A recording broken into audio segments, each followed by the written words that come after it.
السلام عليكم ورحمة الله تعالى وبركاته. يا رب تكونوا بخير وصحة وسلامة وسعادة وراحة بال وستر من عند الله عز وجل. كل مرة بقول لكم اللي بيشوف الفيديو بالنهار بقول له صباح الخير، واللي بيشوف الفيديو بالليل بقول له مساء الخير. النهارده ان شاء الله هنتكلم عن الاندلس، تحديدا الاندلس 2/2. مرة فاتت اتكلمنا عن الاندلس 2/1 وقلنا نبذة مختصرة عن الفرق ما بينها وما بين الاندلس 2/2. ويلا بينا نبدأ ان شاء الله الجولة بتاعتنا النهاردة في الاندلس 2/2 وما يميزها وقربها من التسعين الجنوبي وقربها من منطقة الكومباوندات. ويلا بينا.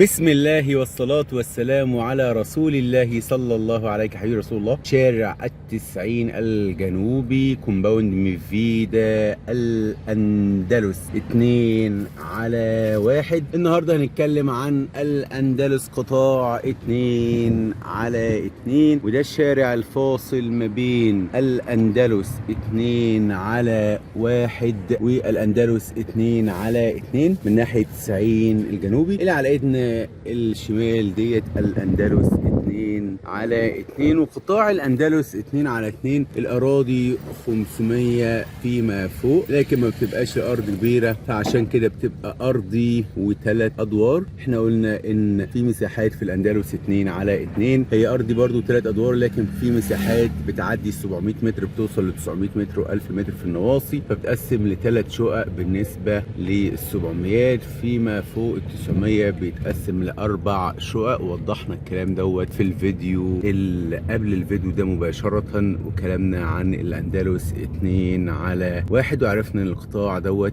قطاع المسجد ومنطقة حضانة ومنطقة خدمات وحدائق. الأندلس 2/2 احنا كما عودناكم بنلف محيط دايرة كده حوالين المنطقة اللي احنا بننزل نشرح ونوضح فيها الرؤى.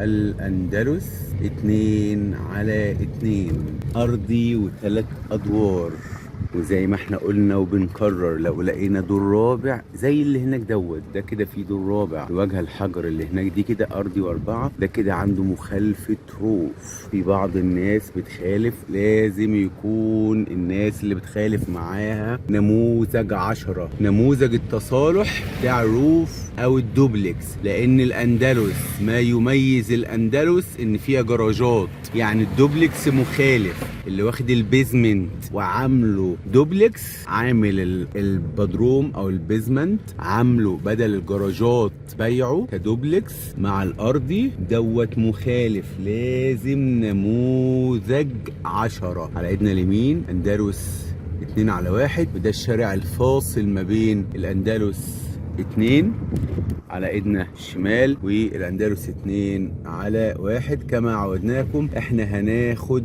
جولة حوالين قطاع الاندلس 2/2 النهاردة، مش هنخش جوه ولا نعمل تفاصيل غير على الحدود بتاعة الاندلس 2/2. ودي منطقة خدمات وفيها مدرسة نايل ايجيبشن سكولز، مدرسة النيل المصرية. المدرسة دي اشتغلت بالفعل. حد الناصية ديت حدود الأندلس 2/1، والناصية ديت تتبع للأندلس 2/2. واحنا كده هندخل على الشارع الفاصل ما بين المستثمر الصغير على ايدنا اليمين والأندلس 2/2. قطاع المستثمر الصغير على اليمين، ودوت قطاع الأندلس 2/2 أرضي وثلاث أدوار زي ما احنا شايفين. في بعض القطع اللي لسه تحت الإنشاء، حاجات بسيطة جدا جدا جدا، لكن زي ما احنا قلنا بنسبة 99% الأندلس 1 والأندلس 2 وقطاع المستثمر الصغير اتسلموا. السلام عليكم، الله يحفظك. على ايدنا اليمين المستثمر الصغير أرضي ب5 أدوار، وعلى ايدنا اليسار الأندلس 2/1، وده القطاع. خلونا ندخل بما ان احنا جايين احنا لو كملنا هنا على طول كده هتبقى الاندلس واحد في وشنا، والمستثمر الصغير على ايدنا اليمين. اندلس واحد، شارع الفاصل هناك اهوت ما بين الاندلس واحد والاندلس اتنين، ودوت قطاع الاندلس اتنين على اتنين زي ما احنا شايفين كده. بسم الله ما شاء الله، في ناس شطبت وحطت تكييفات اهوت، وناس شغاله بسم الله ما شاء الله اللهم بارك، وناس ساكنه. وزي ما احنا شايفين كده قطاع الاندلس ما شاء الله، الشوارع كبيره وحاجات ممتازه جدا جدا جدا. اللي هناك ديت مدرسه النيل زي ما احنا عدينا عليها من شويه. والقطاع دوت اللي انا قلت لكم قبل كده هيبقى فيه الصرف زي ما احنا شايفين كده، الحفارات شغاله واللوادر والعربيات النقل والمواسير هي جايه. فالقطاع ده من هنا واضح، وزي ما انا قلت في اول فيديو خالص في الاندلس بس ما كانش واضح من السواتر المحطوط لكم، لافين زاوي وشبك اهوت حديد اهوت، وشغالين شغل سريع جدا. بس انا بتمنى لان القطاع دوت قطاع حيوي جدا جدا جدا ما بين الاندلس، الشارع الفاصل ما بين الاندلس واحد والاندلس اتنين. فانا بتمنى ان الدوله تعمله بنظام كويس، ما يطلعش روائح، تعمل حواليه جناين، تعمل يعني النظم الحديثه في موضوع ان الروائح ما تكونش موجوده خالص. زي ما احنا شايفين بسم الله ما شاء الله اللهم بارك اللهم بارك اللهم بارك. وجهات جميله جدا جدا جدا جدا، وناس ساكنه بالفعل. وجهات بسم الله ما شاء الله بسم الله ما شاء الله اللهم بارك. في ناس كمان مقلده وجهات الماونتن فيو، والناس زي ما انتم شايفين بسم الله ما شاء الله اللهم بارك بدات تسكن. احنا كده بناخد قطاع حوالين الاندلس 2 على 2 ككل، 2 على 2. اتكلمنا عن قطاع المستثمر الصغير في الاندلس 2، واتكلمنا عن قطاع الاندلس 2 على 1، ودلوقتي احنا في اخر قطاع في الاندلس 2 وهو قطاع 2 على 2. المنطقه اللي على ايدنا اليمين دلوقتي دي هتبقى فيها صرف زي ما احنا شفنا باستفاضه، لكن هيبقى فيها مناطق حدائق ومناطق خدميه، وهتبقى ان شاء الله حاجه كويسه جدا ان شاء الله. انا اعتقد ان منطقة الاندلس الدولة مهتمية بيها جدا جدا، واكيد هتطلع حاجة في الاخر، حاجة تشرف جدا جدا جدا. منطقة الاندلس منطقة استلام فوري، والاندلس 2 اقرب من الاندلس 1 بالنسبة لل90، لكن هو في الاول وفي الاخر ما بينهم. شايفين ما شاء الله اللهم بارك الشوارع واسعة ازاي، الشوارع الداخلية واسعة جدا جدا، حتى يعني اللي مش هيقف جوه جراج هيقدر يقف بسهولة وببساطة جدا بره، لان الشوارع فعلا مميزة ممتازة جدا. واحنا كده داخلين على الشارع الفاصل ما بين الاندلس 1 واحنا دلوقتي في الاندلس 2، فده كده الشارع الفاصل ما بين الاندلس 1 على ايدنا اليمين والاندلس 2 على 2 تحديدا على ايدنا اليسار، وفي وشنا ارض الجمعيات. وانا اعتقد ان انتوا بسم الله ما شاء الله اللهم بارك يعني وضحت ليكم الرؤيه جدا جدا جدا بالنسبه للاندلس.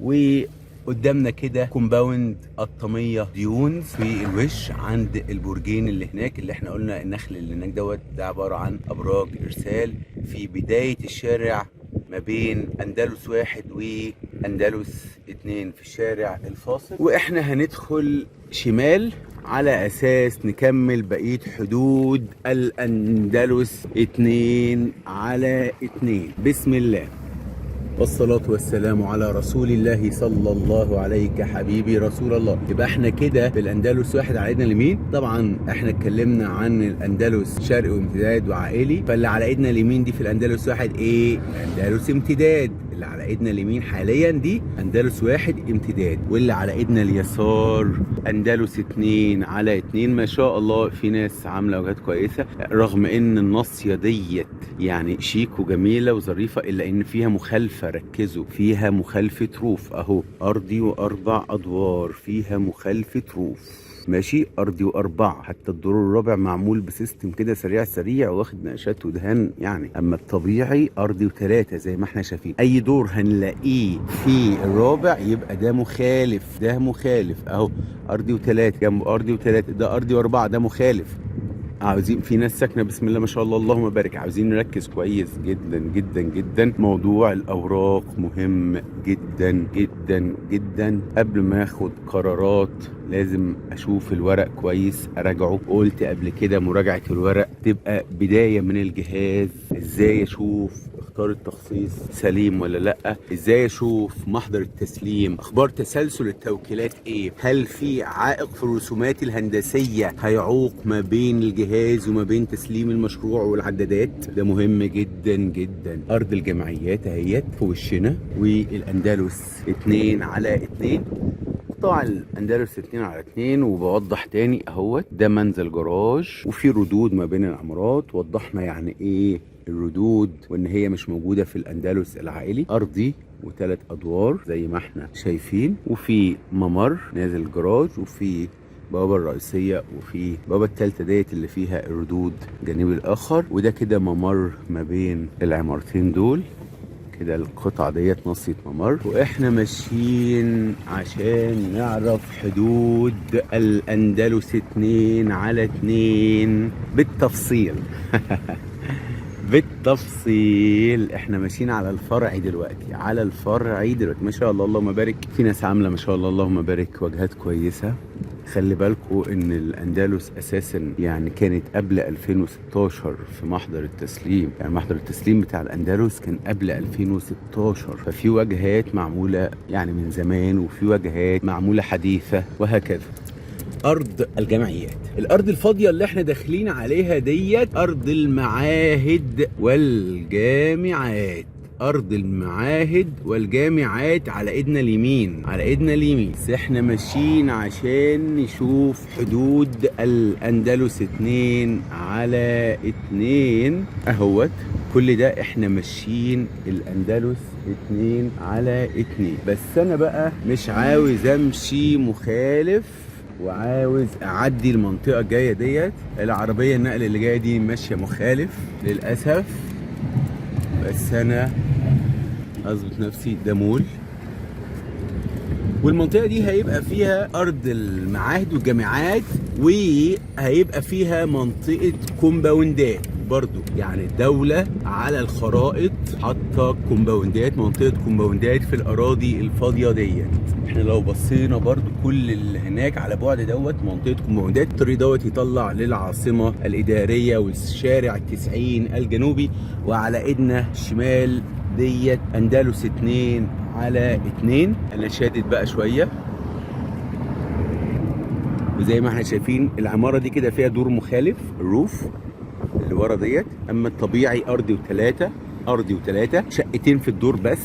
ما يميز الاندلس 2/2 ان هي شقتين في الدور فقط لا غير. فالشقه واخده من اول العماره لاخرها، ما فيهاش شقه اماميه وشقه خلفيه زي الاندلس العائلي، لا. والمساحات بتجبر الناس ان هي تعمل شقتين في الدور فقط لا غير. الهايد بارك اللي قدامنا دوت، ده الهايد بارك. الطريق اللي على اليمين ممكن تطلع العاصمة الإدارية مباشرة من على اليمين لو دخلنا يمين، وممكن نطلع العاصمة الإدارية من عند اللوتس الجنوبية، من عند المونوريل. طريق المونوريل ليها طريقين. طريق مونوريل بيطلعنا على العاصمة الإدارية بن زايد الجنوبي، شارع بن زايد الجنوبي. لأن برضو زي ما في التجمع الخامس 90 الجنوبي و90 الشمالي، في العاصمة بن زايد الجنوبي وبن زايد الشمالي. واحنا كده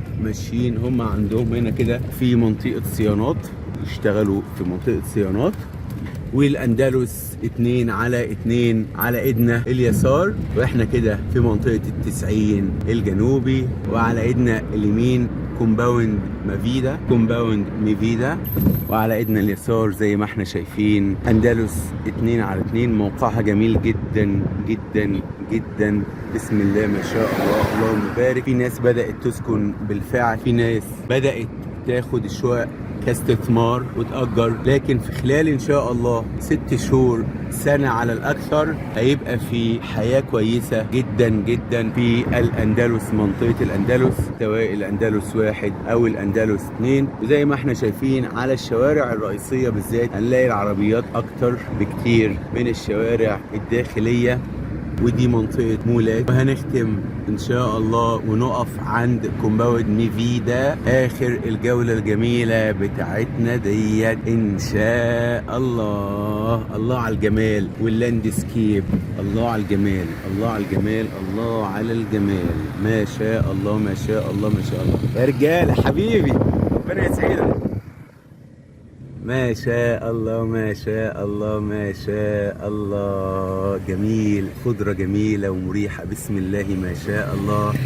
اللهم بارك. الفيديو الله الله الله. كنا مع بعض النهاردة في آخر جولة في الأندلس، وهي قطاع الأندلس 2/2 من موقع جميل قوي قوي قوي قوي. الصينية رائعة الجمال اللي قدام كومباوند ميفيدا، والورد الرائع الابيض والموف، تداخل الوان سبحان الخالق. جميل جميل جميل جميل، ما شاء الله ما شاء الله ما شاء الله. الاندلس في موقع مميز جدا جدا في التجمع الخامس، ليها مستقبل رائع، قريبه من العاصمة الإدارية. وإن شاء الله لو حد محتاج أي حاجة في الأندلس بعد الجولات ديت يكلمني، لو حد محتاج أي مراجعة عقد يكلمني. مهم جدا ندقق قبل ما نشتري، مهم جدا جدا جدا. ربنا يعينكم يا رجاله ويوفقكم ان شاء الله، ويصلح ما بين ايديكم. والرجاله اللي شغاله في الزراعه دي حاجه جميله قوي، ما شاء الله ما شاء الله. اللهم بارك.